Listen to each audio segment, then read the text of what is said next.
పుండరీకపురమధ్యవాసినీం వృత్తరాజసహధర్మచారిణీం అద్రిరాజతనయాం దినే దినే చింతయామి శివకామసుందరీం చింతయామి శివకామసుందరీం సదంచితముదంచిత నికుంచిత పదం జళ జళంచలిత మంజుకటకం పతంజలి దృగంజనమనంజనమచంచల పదం జనన భంజనకరం కదంబరుచిమంబరవసం పరమమంబుద కదంబక విడంబకగళం చిదంబుధిమణిం బుధ హృదంబుజరవిం పరచిదంబరనటం హృది భజా పరచిదంబరనటం హృది భజా పరచిదంబరనటం హృది భజా నమః శివాయ సాంబాయ శాంతాయ పరమాత్మనే మృత్యుంజయాయ రుద్రాయ మహాదేవాయ తే నమః.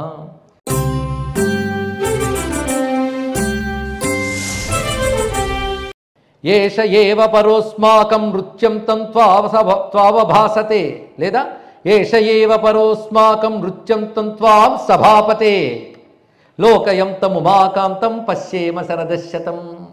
ఇక్కడ పశ్యేమ శరదశతం రాగానే పశ్యేమ శరదశతం, జీవేమ శరదశతం, నందామ శరదశతం, భవామ శరదశతం, ప్రభ్రవామ శరదశతం అనే వేదమంత్రం అండి. ఇందులో కొన్ని భాగములు రుక్కులో ఉన్నవి యజస్సుల్లో ఉంటాయి, యజస్సుల్లో రుక్కుల్లో ఉంటూ ఉంటాయి. యజుర్వేదంలో ఉన్నటువంటి మంత్రములు ఇప్పుడు చెప్తున్నవి. అందులో పశ్యేమ శరదశతం, జీవేమ శరదశతం, నందామ శరదశతం ఉంటాయి. అందులో భావం ఏంటంటే, హే సూర్య భగవానుడా, మేము ధర్మ మార్గములో నిన్ను చూస్తూ నూరేళ్లుందుముగాక, నీ గురించి పలుకుతూ నూరేళ్లుందుముగాక, నీ గురించి ధ్యానిస్తూ నూరేళ్లు జీవితుముగాక అన్నాడు. ఇక్కడ చూసారా, నూరేళ్ళు హాయిగా ఉంటాం, అది వింటూ ఉంటాం, అంటూ ఉంటాం, చూస్తూ ఉంటామంటే ఇంద్రియాలు పనిచేస్తూ నూరేళ్ళు ఉంటాం. అంత బాగుందండి వినడానికి. ఇప్పుడు చెప్పండి, వేదం కంటే మన క్షేమం కోరుకునే వాళ్ళు ఎవరు? నూరేళ్ళు చెవులు పని చేయాలి, నూరేళ్ళు కళ్ళు పని చేయాలి కదా భావం, నూరేళ్ళు నోరు పని చేయాలి. కానీ ఈ మధ్య 60 దాటే కదండి, వినికిడి తగ్గింది అని పరిస్థితి రాకూడదు. అందుకే శృణవామ శరదశతం. ఎంతకంటే శుభాకాంక్షలు కోరే మతం ఏముంటుంది? అంత గొప్ప విషయం చెప్పాడు ఇక్కడ. మనం శుభాకాంక్షలు కోరుకుంటున్నాం. అయితే అక్కడ ఓ మాట చెప్పాడు, హే సూర్య భగవాన్, నిన్ను చూస్తూ నిన్ను వింటూ. అది పక్కకు తీసికూడదు. నిన్ను చూస్తూ నిన్ను వింటూ అంటే ఆ చెవులతో భగవానుడా నీ గురించి వినాలి, కళ్ళతో నిన్ను చూడాలి, నోరుతో నిన్ను స్తుతించాలి. కమలాక్షు నర్చించు కరవలు కరవలు. ఆ భక్తిభావం అక్కడ వేదమంత్రం చెప్పింది. దాన్ని ఇక్కడ తీసుకొచ్చి చెప్తున్నాడు. ఏష ఏవ వరోస్మాకం నృత్యం తం త్వాం సభాపతే. ఓ సభాపతే, మాకు వరం ఏంటో తెలుసా? హే ఉమాకాంత, నృత్యం చేస్తున్న నిన్ను చూస్తూ మేము 100 ఏళ్ళు బతుకుదుముగాక. 100 ఏళ్ళు అంటే 100 ఏడు రాగానే చచ్చిపోదుముగాక అని కాదు అర్థం. 100 ఏళ్ళు అంటే శతం అనంతం భవతి, అనంతకాలం ఉందుముగాక. అనంతకాలం అంటే పరమార్థం పొందే వరకు జీవించాలి. అది దీర్ఘాయుష్ అంటే తెలుసుకోండి ఇక్కడ. అంతేగా 100 ఏళ్ళు బతకడం కాదు, పరమార్థం పొందే వరకు జీవించాలి. శంకరులు ఎన్నేళ్ళు బ్రతికారు చెప్పండి? 32. ఇది ఎందుకు చెప్తున్నానంటే ముసలోళ్ళకి ప్రవచనం ఆధ్యాత్మిక మాకు కాదని కానీ కుర్రవాళ్ళకి చెప్తున్నాం. శంకరుడు కుర్రవాడు 32 ఏళ్ళవాడు, వివేకానంద కుర్రవాడు 39 ఏళ్ళవాడు. తెలుసుకోండి. అప్పటికి చిన్నప్పటి నుంచి ఆయన జ్ఞాని. కానీ వాళ్ళు పూర్ణాయుష్కుల అల్పాయుష్కుల? అల్పాయుష్కులు అంటే మహాపాపం. వాడు పూర్ణాయుష్కుడు. 100 ఏళ్ళు బ్రతికినా పరమార్థం తెలియకుండా బ్రతికేవాడు అత్యంత అల్పాయుష్కుడు. పరమార్థం తెలిసి 32 ఏళ్ళకి వెళ్ళిపోయిన వాడు, 39 ఏళ్ళకి వెళ్ళిన వాళ్ళు ఇప్పటికీ బ్రతుకున్నారు. 1000 సంవత్సరాలు గడిచిన ఇది మనుమరాదు. ఇక్కడ వాడు పూర్ణాయువులండి. అందుకే జీవేమ సరదస్తాం, చూస్తూ బ్రతుకుతాం. ఏమిటి? నీ తాండవాన్ని చూస్తూ బ్రతకాలి. ఇది వింటూ ఉంటే ఒక విషయం చెప్పుకుంటున్నామని కాకుండా మనకు తాండవం కనబడుతుంది. ఆ తాండవాన్ని చూస్తూ నీళ్ళు బ్రతకాలి. అరోగిణో మహాభాగా విద్వాంసశ్చ బహుశ్రుతా భగవన్ తత్ప్రసాదేన జీవేమ సరదశతం. మేము ఎలా జీవించాలంటే రోగములు లేకుండా మహానుభావులమై, అంటే గొప్ప భావము కలవారమై, రోగాలు లేకుండా గొప్ప ఐశ్వర్యములు కలవాళ్ళమై, గొప్ప జ్ఞానము కలవాళ్ళమై, నిరంతర శాస్త్రాధ్యయన తత్పరులమై 100 ఏళ్ళు జీవించాలి. చూసారా? జీవించిన 100 ఏళ్ళు ఎలా జీవించాలో చెప్పండి. ఊరికనే మరో 100 ఏళ్ళు నేను ఫోన్లతో ఆడుకుంటూ వాట్సాప్లో పంపిస్తూ బతికేస్తాను కాదు. ఇక్కడ ఇలా బ్రతకాలి. అలా 100 ఏళ్ళు బ్రతకాలి. ఇలా 100 ఏళ్ళు చూడాలి. అదేవిధంగా సదారా బంధుభిస్సార్థం త్వదీయం తాండవామృతం పిబంత కామమీశానం నందామరదశతం. నేను, నా భార్య, నా పిల్లలు, నా కుటుంబం అంతా కలిసి నీ తాండవామృతాన్ని తాగుతూ నూరేళ్లు బ్రతకాలి, ఆనందిస్తూ బ్రతకాలి. ఇక్కడ దేవదేవ మహాదేవ త్వదీయాంగ్రిసరోరుహే కామం మధుమయం పీత్వా మోదామసరదశతం. నేను నీ పాదపద్మాల ధ్యానమనే అమృతాన్ని పానం చేస్తూ మోదామా అదే ఆనందంగా నూరేళ్లు ఉందునుగాక. కీట నాగా పిశాచావా ఏవా కేవా భవే భవే తవ దాస మహాదేవ భవామసరదశతం. ఏం మాట చెప్పాడు ఇక్కడ. మేము కీటకంగా పుట్టినా, పాములుగా పుట్టినా, పిశాచాలుగా పుట్టినా, దేవతలుగా పుట్టినా, మానవులుగా పుట్టినా, ఎలా పుట్టినా నీకు భక్తులుగా 100 ఏళ్ళు బ్రతుకుదుముగాక. నరత్వం దేవత్వం నగవన మృగత్వం మశకత పశుత్వం కీటత్వం భవతు విహగత్వాది జననం అంటారు శివానంద నగర్లో శంకరుడు. ఏ జన్మ వచ్చినా పర్వాలేదయ్యా, ఆ జన్మంతా నీ భక్తుడిగా బతికితే చాలు 100 ఏళ్ళు. ఈయన చాలా చమత్కారులండి, అలా బతికితే మన జన్మ ఉండదు. ఈ మాట పాపం ఎంత మాట అన్నారో అనుకోవద్దు, ఇది చాలా చమత్కారం. సభాయామీశతే దివ్యం నృత్తవాద్య కలస్వనం శ్రవణాభ్యాం మహాదేవ శృణవామసరదశతం. నువ్వు నాట్యం చేస్తున్నప్పుడు ఆ సభలో వాగ్దేవత వీణ మోగిస్తుంది, రమాదేవి గానం చేస్తుంది, ఇంద్రుడు వేణువు మోగిస్తాడు, నారాయణుడు మృదంగం మోగిస్తాడు, ఇతరులైనటువంటి భానుకంపుడు, నంది మొదలైన వారు వివిధములైన వాద్యాలు మోగిస్తారు. మధ్యలో స్వామి గణపతి ఘీంకరిస్తూ ఉంటాడు. అలాగా విఘ్నపతి ఘీంకృతి షణ్ముఖానందసికి సంభ్రమం నర్తనం. ఆ కుమారస్వామి యొక్క నెమలి పురివిప్పి నాట్యం చేస్తుంది. ఈ సౌండ్స్ అన్నీ 100 ఏళ్ళు మేము విందువుగాక, అవి వినాలట. అందుకే శంభో శివ నాకును నాదమునకు సంధానమును గావించు నాదమయమ్మో నీ దివ్యత్వము నందు కొనగనను కరుణించు చెవులారాడమరుద్వానములను చెలువముతో శివ వినిపించు నాట్యవేళ నీ అడుగుల మువ్వల నాదములయను దయ వినిపించు కలసి నీ జతను ఆడు గౌరమ్మ కంకణ ధ్వనులు వినిపించు. వినాల్సిన శబ్దములన్నీ ఆ శబ్దములు, అవి వింటూ 100 ఏళ్ళు హాయిగా బ్రతుకుదుముగాక. స్మృతి మాత్రేణ సంసార వినాశన పరాణితే నామాని తవ దివ్యాని ప్రబ్రవామ సరదశతం. స్మరణ మాత్రం చేతనే సంసారాన్ని పాపాలని నశింపజేసే నీ నామములను పలుకుతూ 100 ఏళ్ళు బ్రతుకుదుముగాక. చూసారు ఎలా బ్రతకాలో చెప్పాడు ఇక్కడ. నామాని తవ దివ్యాని ప్రబ్రవామ సరదశతం, వాటిని పలుకుతూ జీవించాలి. ఇషుసంధానమాత్రేణ ధత్తిపురధుర్జటే ఆధిభిర్వ్యాధిభిర్నిత్యమజీతాస్యామ శరదశతం. బాణాన్ని ఎక్కువ పెట్టడం మాత్రం చేతనే త్రిపురాసుర సంహారం చేసినవాడా అని సంబోధించారు. ఇప్పుడు చమత్కారం ఉందండి. శాస్త్రాలు ఒక మాట చెప్తారు, శివుడు త్రిపురాసురుని దేనితో చంపాడు, రథం ఏమిటి, అవన్నీ నేను ఇప్పుడు చెప్పను, పెద్ద సబ్జెక్టు. బాణంతో కొట్టాడు, విష్ణువు బాణం అయ్యాడు. కానీ వాడు వరంలో బాణంతో కొడితే చావాలని కోరుకున్నాడు కనుక బాణం ప్రయోగించట. కానీ దేంతో చెప్పాడు తెలుసా, నవ్వి చంపెట్టాడు. నేను ఇక్కడ మామూలుగా ఇక్కడ త్రిపురాసురుని చూసుకుని నవ్వు నవ్వాడు శివుడు, మళ్ళీ మరణించాడు. ఇక్కడ హాసమాత్ర దగ్ధ త్రిపుర అని స్వామికి పేరు. చిరునవ్వుతో చెప్పెట్ట. మరి ఇంత సెటప్ దేనికంటే అంత సెటప్తో వస్తే నేను చస్తానని వాడు వరంలో వరంలోనూ కండిషన్ పెట్టాడు. అందుకోసం ఇక్కడ కనుక ఇవంతా లీలగా పెట్టుకున్నాడు. కానీ అవన్నీ అవసరమాయనికి. భూమి రథమయ్యిందిట, వేదములు గుర్రములు అయ్యాయి, ఛందస్సులు పగ్గములు అయ్యాయి, ఓంకారం కొరడా అయ్యింది, బ్రహ్మదేవుడు సారథయ్యాడు. ఆహా ఎంత బాగుందండి. సూర్యచంద్రులు రథచక్రాలు అయ్యారు, మేరు పర్వతం ధనుస్సు అయింది, వాసుకి వింటి నారి అయ్యాడు,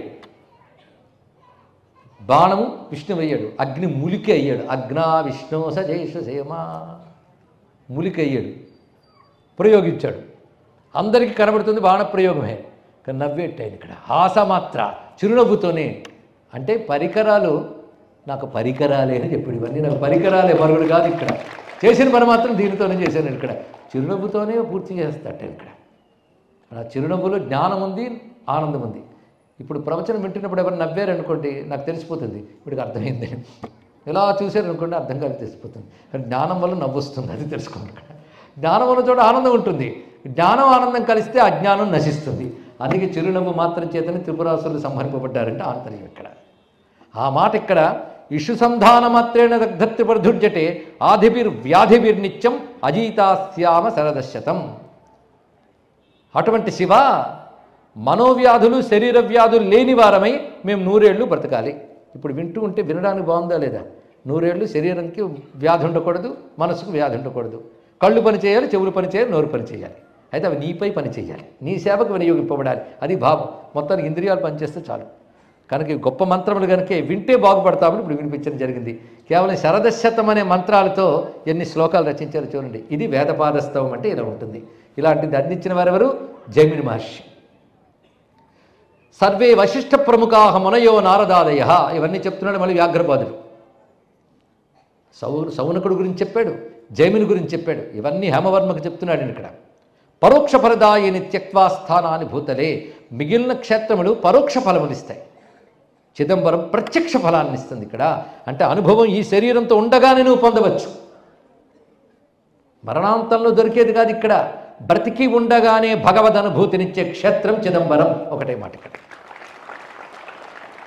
అందుకే సదా వసంతి చాక్షుష్యే శంకరానంద తాండవే ముక్తిదే దృష్టమాత్రేణ స్థానేస్మిన్ ముని పుంగవాహ.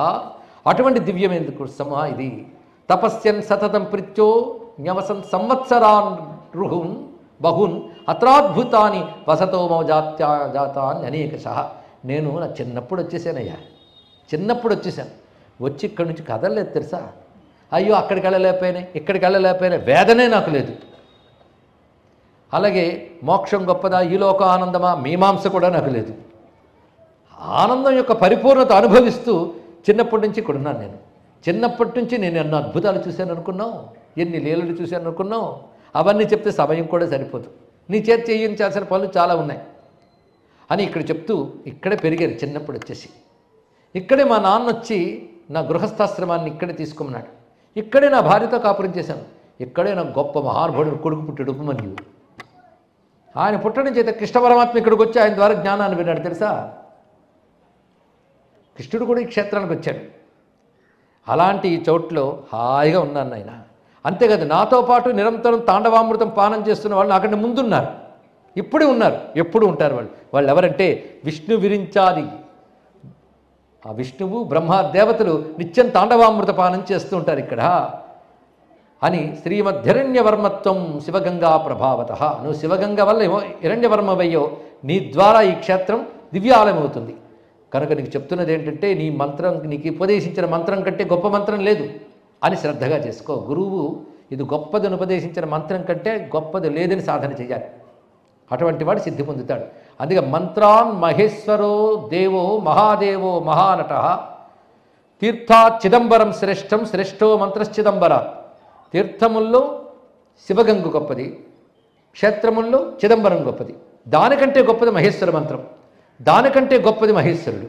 మంత్రం కంటే గొప్పవాడెవడు? మహాదేవో మహానట. ఆయన కంటే గొప్పది మరొకటి ఉంది తెలుసా అన్నాడు. నేను నటరాజు కంటే గొప్పది ఒకటి ఉన్నదా? అదేంటో ఒకసారి చూడాలి కదా అందరికీ కూడా. శివగంగ కంటే గొప్ప చిదంబరం ఒప్పుకుంటాం, చిదంబరం కంటే గొప్పది మహామంత్రం ఒప్పుకుంటాం, దానికంటే గొప్పవాడు మహాదేవుడే నటేశ్వరుడు ఒప్పుకుంటాం. ఆయన కంటే గొప్పది ఉందా? ఉంది. ఏమిటో చెప్తున్నాడు చూడండి. దేవాశ్రేష్టతమస్తస్య శ్రీమత్తాండవ భూషిత భవాంభూది మహాపోత పాద పద్మారుణఛవి. ఆ శివుడి కంటే గొప్పది ఏంటంటే ఆయన ఎత్తి చూపించిన పాదము, ఆ ఎడమ పాదము. అది ఎత్తి చూపించాడే, అది శివుడి కంటే గొప్పది అన్నాడు ఇక్కడ. అంటే అర్థం, మనం గంగకి వెళ్తాం, శివగంగలో ఊరుకోం చిదంబరంలోకి వస్తాం, ఊరుకోం మంత్రజపం చేస్తాం, ఊరుకోం తాండవేశ్వరుని చూస్తాం. చూపు ఎక్కడ ఆగిపోవాలంటే ఆయన పాదం దగ్గర ఆగిపోవాలి. ఆ పాదం పేరు కుంచితాంఘ్రి. కుంచిత పాదం, అంఘ్రి అన్న పాదం అన్నా ఒకటే, అది కుంచితాంఘ్రి అని చెప్పారు ఇక్కడ. ఇప్పటికి 1200 సంవత్సరాల క్రితం ఉమాపతి శివాచార్యులు ఆయన గురించి వాళ్ళు ఎంత చెప్పుకున్నాం. ఆ మహానుభావుడు కుంచితాంఘ్రిస్తవమని 311 శ్లోకాలు రాశాడండి. శ్రద్ధర అనబడే ఛందస్సు, అంత తేలిక కాదు. మయూరుడు సూర్యశతకం రాశాడు దీంట్లో. సంస్కృతంలో శ్రద్ధ ఛందస్సు గట్టిది. కోరనారాయణ కవి సుదర్శన శతకాన్ని కూడా శ్రద్ధరా ఛందస్సులో రచించారు. గొప్ప ప్రౌఢ పాండిత్యం కలిగిన వారు రచించగలరు. అది శ్రద్ధరా ఛందస్సుని తెలుగులో అద్భుతంగా రచించి సంస్కృత కవులకి ఏమీ తీసిపోని మహాకవి శ్రీనాథ మహాకవి ఆయన రచించాడు. అటువంటి వాళ్ళు ఉన్నారు మనకి. కవితా రుచి ఉన్నటువంటి వాళ్ళ కోసం చిన్న పరిచయ వాక్యాలే. అలాంటి శ్రద్ధరలో 311 రచించాడు. ఇందాక ఒక శ్లోకం మీకు వినిపించేశాను. అందులో మొత్తం ప్రతి శ్లోకం చివర కుంచితాంఘ్రిం భజేహం అని వస్తుంటుంది. కుంచితాంఘ్రిం ఆ పాదాన్ని, ఆయన అంటే కుంచిత పాదాన్ని స్మరిస్తున్నాను, కుంచిత పాదం కలవాణిని స్మరిస్తున్నాను. రెండు అక్కడ సంస్కృతంలో చమత్కారం అది. ఇక్కడ కుంచిత పాదం కలవాలంటే నటరాజుని స్మరిస్తున్నాను, కుంచిత పాదాన్ని స్మరిస్తాడు. పైగా ఆయనే చెప్తున్నాడు, ఆయన మూర్తిని చూస్తూ ముఖం చూస్తే అభయం ఇస్తాడు. ఆహా అంటే ఈ పాదం పట్టుకోని చెప్తాడు. ఇక్కడ ఈ పాదం పట్టుకుంటే అభయం ఇస్తాను తానే చూపిస్తాడు, కుంచిత పాదాన్ని ఆశ్రయించమని. ఇంకేం చెప్తారు? అది కుంచితాంఘ్రి అనే మాట అంటే చాలండి.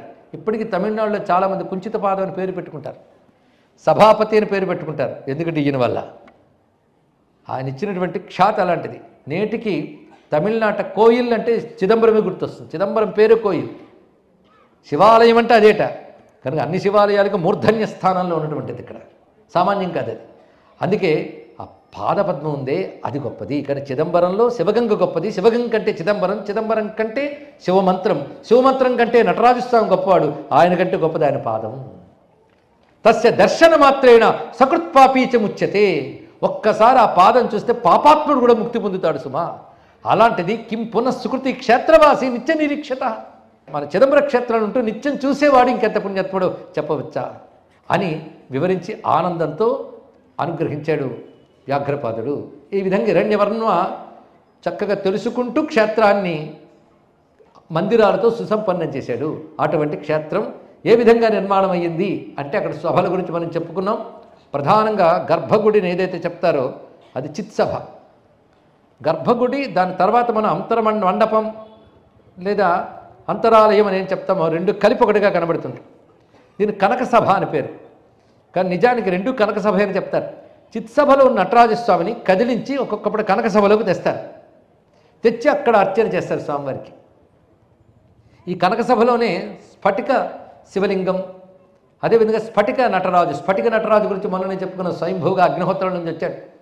స్ఫటిక శివలింగం అక్కడ ఉన్నది. అంతేకాదు ఆదిశంకరుడు కైలాసం నుంచి తెచ్చినటువంటి ముక్తిలింగం కూడా అక్కడ ప్రకాశిస్తుంది చిదంబరంలో. వీటికి అర్చన ఆ కనక సభలో చేస్తారండి. మధ్యాహ్న కాలంలో అన్నాభిషేకం కూడా చేస్తారు, అది చూడడానికి అందరూ నిలబడి ఉంటారు. చిత్సభలో మళ్ళీ స్వామివారి ప్రధాన మూర్తి ఉంటుంది, దాన్నే ఆయా సందర్భాల్లో తెచ్చి ఆయనకు మళ్ళీ ప్రత్యేక అభిషేకం. అది కనులారా చూడాలంటే రెండు కళ్ళు సరిపోవు, అంత వైభవం. చిదంబరంలో ఉన్న సంపద చాలా గొప్పది.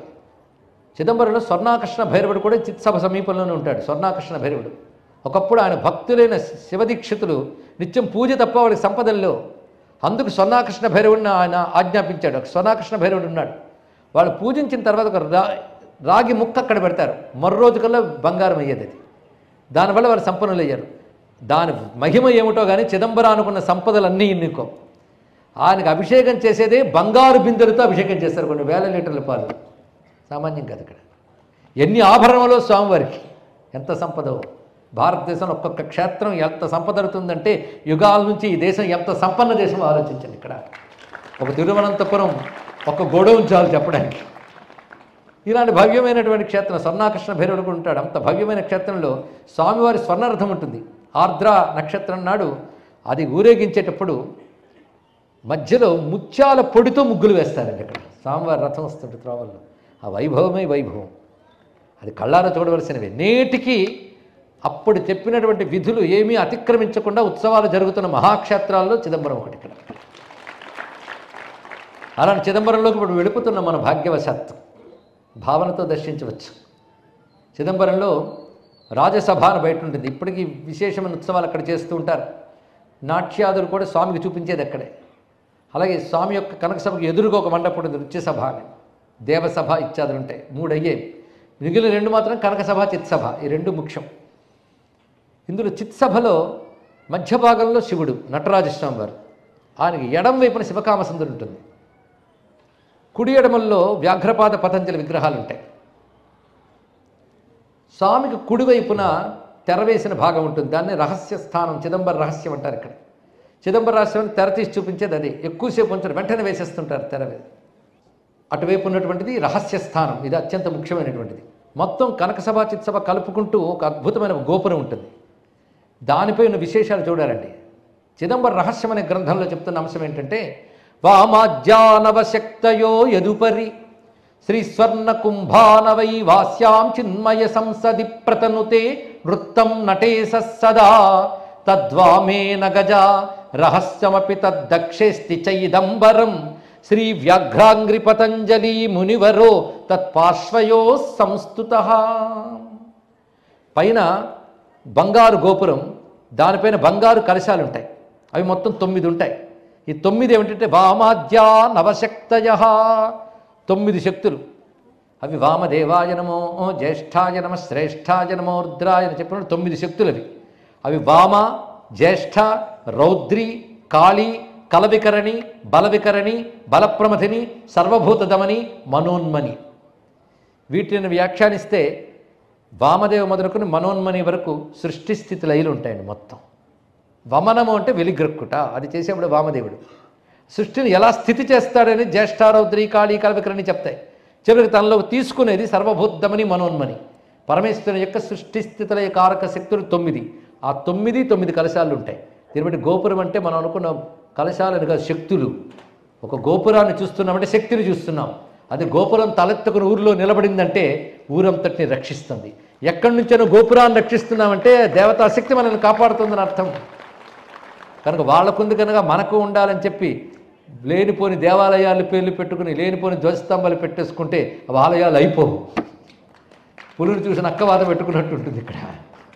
కనుక ఆలయము, మందిరము, ప్రతిష్ట ఈ పేర్లు పెట్టుకుని మభ్యపెట్టడం ఉందే, అది పులుని చూసి నక్క వాత పెట్టుకున్నట్టు. అప్పుడు వాత పెట్టుకుని నక్క అంటారు కానీ పులు అన్నారు తెలుసుకుని. అది మనల్ని అనుకరిస్తూ తయారవుతున్న ఉన్నాయే క్షేత్రం అని పేర్లు.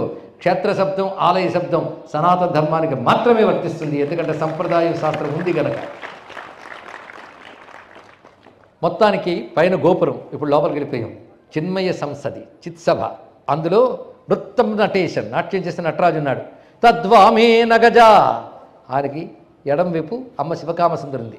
ఇక్కడ ఎడం వైపు ఉండడమే కాదు, ఆ తల్లి మళ్ళీ లోపల శివగంగకి దక్షిణ తీరంలో శివకామసుందరి స్థానం ప్రత్యేకించిందండి. ఇది కూడా గమనించవలసిన గొప్ప అంశం. ఇది ఎంత శివక్షేత్రం, అంత శక్తి క్షేత్రం. ఈ శివకామసుందరి గురించి కుంచితాంగ్రి భజనంలో చెప్తున్నారు.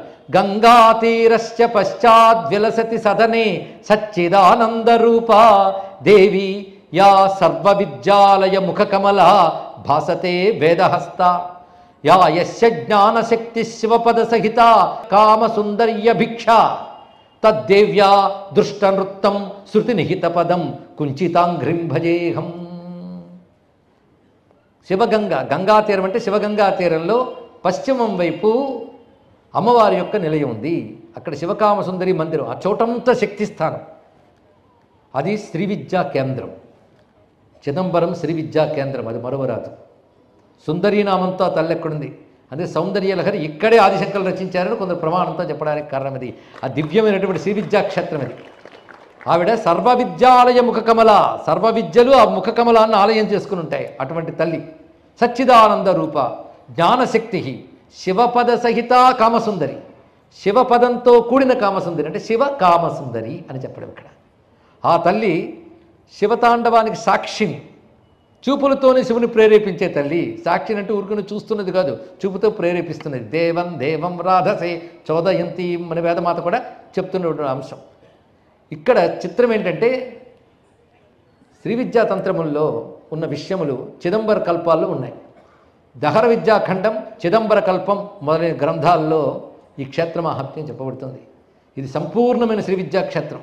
అందుకే చిదంబర రహస్యంలో అమ్మవారి గురించి చెప్తూ పద్మస్థాం కనక ప్రభాం పరిలసత్ పద్మాక్షి యుగ్మోజ్వలాం అక్షస్రక్సుకసారికా కటిలసత్ కల్హార హస్తాబ్జనీం రక్తస్రక్సు విలేపనాంబరధరాం రాజీవనేత్రార్చితాం ధ్యాయేత్ శ్రీ శివకామకోష్ఠ నిలయాం నృత్యేశ్వరస్య ప్రియాం. శివకామకోష్ఠ నిలయాం, శివకామకోటి అన్నారు. కామకోటి అంటే కాంచీపురానికి పేరు, దీని శివకామకోటి అని పేరుట. శివకామసుందరి ఉంది కదా, ఆవిడ కామేశ్వరి, వీడి కామేశ్వరి. శ్రీ విద్యలో చెప్పబడే కామేశ్వరి కామసుందరే, శివకామసుందరి. శివకామేశ్వరాంకస్థ శివాస్వాధీన వల్లభ. ఈ రహస్యం ఇది ఇక్కడ.